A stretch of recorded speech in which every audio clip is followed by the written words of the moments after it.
Okay. So can you guys state your name and your role in the band? My name's Danny. I'm the vocalist. I'm Brandon. I play drums. I'm Kevin. I play lead guitar. And I'm Rob. I play bass. All right. So how did all of you guys end up meeting? That's a good story. Well, it was a very different band back in the day, and back in about 2000, I'd say 8, my stepbrother originally was the rhythm guitarist with Kevin, and it was a bunch of other members, and they came over to my house one day to practice, and Kevin happened to hear me singing and playing guitar or something like that and said, "Hey, we need a vocalist, why don't you come try out?" And back then I didn't even really listen to metal, and but I just wanted to be in a band. That's all I wanted. So I went there, tried out. We eventually, like, I don't know, probably 3-4 months later, recorded our first song, and then we started trekking from there. Rob, we met on Craigslist, which is a weird story. Yeah, they're looking for a bassist, and they put out an ad, and it was in 2009, and I happened to answer that ad, so... And now we're best friends because of Craigslist. Yes. And Homer has been our newest addition. He joined us in October. We actually found him via mutual friends on Facebook. We needed a drummer, and the word got out, and he responded, and he's been kicking ass since. So, you know, he's been a good addition. A good little man. Side note, they both live at my mom's house. So. We're homeless. Mainly in Deacon.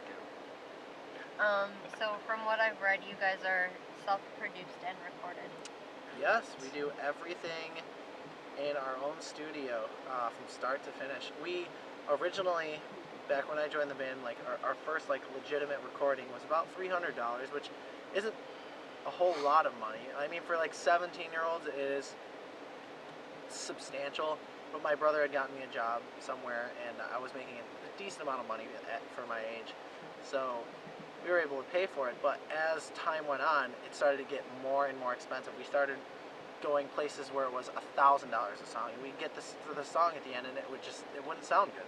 It wasn't what we wanted. So we eventually decided, let's just take 4 or 5 songs worth of money, and instead of putting it towards songs that we're just going to be unhappy with, buy all the gear that we need to record, learn it, get it down, and start producing everything on our own. And so now recording doesn't cost us a single penny. We go in when we want, we adjust things however many times we want, and everything is absolutely the way we want it to be. And we wouldn't have it any other way. And we actually started making a business out of it because Kevin got so good that a lot of local bands around our scene started coming in and, you know, paying Kevin to track them and record them. So it kind of worked out because now we're making money off it as well as being able to record our own stuff, and that's what Kevin does for a job. So. And one of the biggest things is that aside from making a little extra cash on the side, we also wanted to aid other local bands in avoiding the mistake that we made where we expected to go to this place, it looks all nice and everything, we think we're going to get connections because of the name, and then just be out $1,000 with a half-ass song, and then just be unhappy with it and be out $1,000. So we try to push everyone to come in. It's only $200 to record, and Kevin makes everything absolutely the way that the bands want it, and it's always top-notch sound. So we also are reaching out to other bands in our scene and even outside our scene to try to help prevent them from making the same mistake that we made, to try to save them a bunch of money. Okay, that's awesome. So what is it that you guys think sets you apart from other bands? Our good looks. That isn't that obvious. I don't know. Well, I'd say that the dynamics of a lot of bands have 2 frontmen, like in our genre, where they'll have a singer and a screamer, or a screamer and a guitarist that sings, and things like that. And so, there's a good amount, but there's not a whole lot of bands where there's a singular frontman doing almost all, if not all, of the vocals. And our guitarist is also incredibly good. Like, if you listen to the songs, he can solo his ass off like no one else. So honestly, I would say my voice is a little weird. It's not exactly conventional. So the sound, I'd say, of my voice is a little bit different than a lot of bands. And our leads and the guitars. I also think our hard work really, not a lot of bands put in hustle like we do. Like, you'll see us after every show. I'll be out in the crowd selling CDs, or like we'll follow Warped Tour and we'll sell a bunch of CDs. We did it for like 18 days this past year and sold over 4,000 copies. Yep. Not a lot of bands will go out and put in the legwork we do, and Yep. I think that's what sets us apart as well. Is a lot of people, recognize that. Yeah, we have been a band for 6 years now, and we're not even close to stopping. And so many of the bands that we've played with in the past, we look at old posters and they're all gone. And so I think our tenacity is a lot of what sets us apart too. Like 5 years from now, you'll probably still see us trucking. Even if it's still at the same spot we are at, we'll still be pushing for it.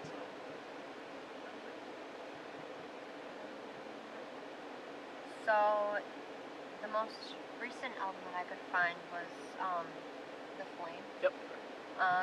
So what was the reasoning behind the title of that? That came from like the lyrical content of like all of the songs on it.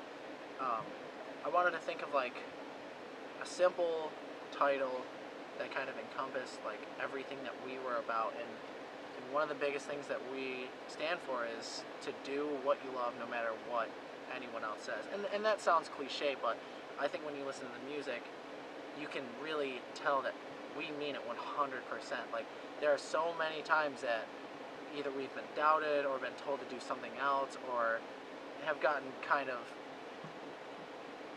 I guess, not necessarily put down, but kind of looked down upon for not going to college, not doing this and that. And it's like, there is more paths in life than just going to college and getting a job that you might lose or you might hate in the long run.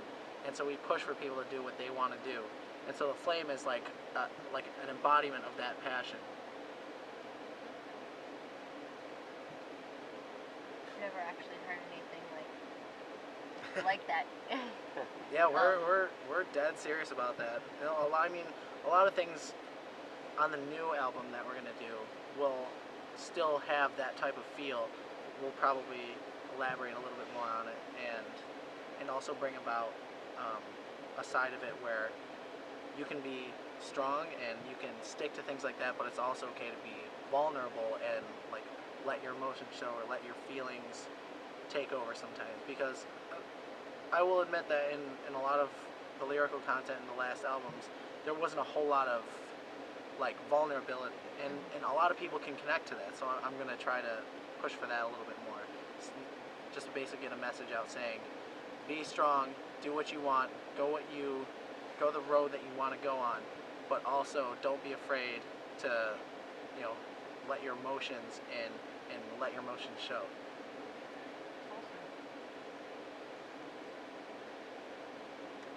So, I guess you guys kind of basically said where you guys get most of your inspiration, but do any of you guys have anything else to add? Musically, Yeah. alright. Memphis Mayflower is a huge inspiration to us. Avenged Sevenfold, bands like that. I'm super into Paris right now. Lynn's really hot, and I hope she sees this someday. And we sound nothing like them, but Set It Off. We've been Set It Off listening is a lot great. to them. And The Funeral Portrait are best buddies. Yeah, Oh, yeah. I'm interviewing them. I think as soon as I'm done with you That guys. is a band that people are sleeping on, and they need to get on the wagon quick because they're awesome. Alright. Yeah, I went to contact you Yep. about setting it up, but then, oh my gosh, I blanked on his name. Elite? Nate? Sean. I'm blanking. Anyways, he says that he does the press for the Funeral Portrait, and he told me. Oh, gee. Yeah. Giacomo. Yeah. He says if you're doing anything with the Funeral Portrait, you need to set something up with these guys too. Oh, that's awesome. I'm Yeah. gonna have to say thanks. And then 15 minutes later, I got an email back from you about Cool. setting it up. That's awesome. Yeah. Yeah, G's the man. We love him. Yep. So, and then I checked you guys out, and you guys are, I feel like, a very underrated band. Thank you. Appreciate it. We're right after we get off this tour, we're gonna be writing and recording and like doing pre-production all for our next album, which we don't have a release date for it yet because we're trying to release it on a label, which can take some time. But hopefully by the end of the year, if not the beginning of the next year, we should have new music out, which would be great. All right, awesome. What is one goal that you guys would like to accomplish as a band? I'd like to go overseas. That's like my dream, just like to be able to tour Europe and like Australia or like even like Indonesia and places like that. Like you see all these bands doing a lot of cool things like that, and if we could get to that level, that'd be wonderful. Anybody else? I would also say just being successful as a band. Yeah, we want to do this for a living. Like we want to be able to, support ourselves and our family off this. If we could be able to do this and just this and live modestly off of it, that would be great. Yeah. I think that's all of our goals entirely. But my one specific goal that I hold on to very tightly is to get on a tour bus one day. I have never and I will never step on a tour bus until it's ours. So, I mean, we've hung out with bands where maybe we could have been in a situation where we went on one or something along those lines, but until it is our tour bus, I will never step foot on a tour bus, just so that drives me, at least, even harder.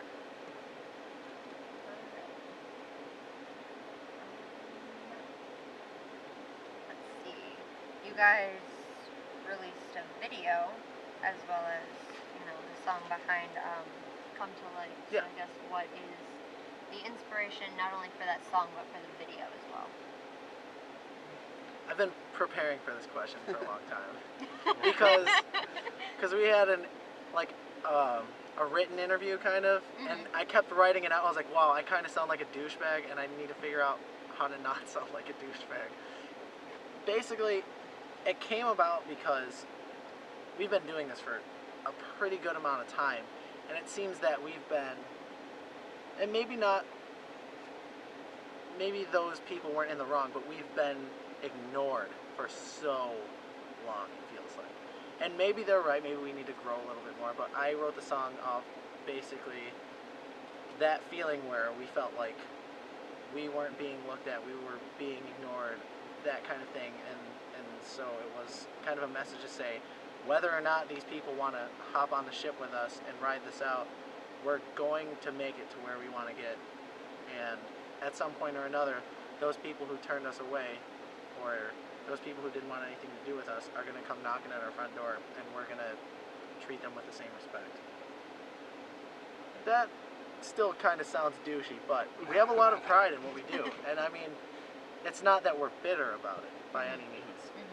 It's just that this is our world, like this is our passion, and like our manager Sean is helping us out so much, and he believes in us. He is one of the people that this song would not be about.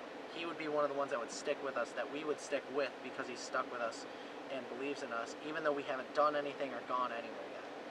And so the song is about those people who aren't willing to go out on a limb with us and believe in what we believe in. So that's kind of what it's about.